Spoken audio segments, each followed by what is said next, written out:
ప్రభునామమునకు స్తోత్రములు. క్రీస్తునందు ప్రియమైన దేవుని బిడ్డలారా, మరొకసారి మనమంతా ఈ రీతిగా కలుసుకోవడానికి ప్రభు మనకు సహాయం చేశారు. అందును బట్టి ప్రభును స్తుతిస్తూ ఈ సమయంలో ఒక వాక్య భాగాన్ని మనం ధ్యానం చేద్దాం. బైబిల్ గ్రంథంలో పౌలుగా తెస్సలోనికీయులకు రాసిన మొదటి పత్రిక భాగంలో 4వ అధ్యాయము 7వ వచనాన్ని మనం చూద్దాం.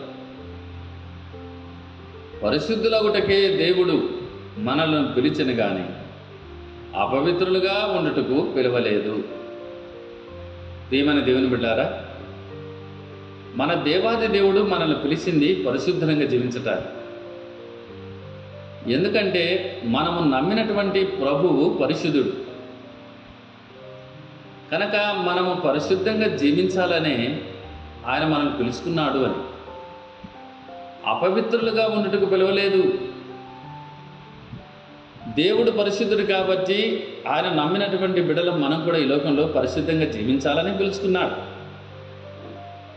చాలామంది దేవుని బిడ్డలమని చెప్పుకుంటూ కూడా అపరిశుద్ధతలో జీవిస్తూ పాపములో జీవిస్తూ ఉంటారు.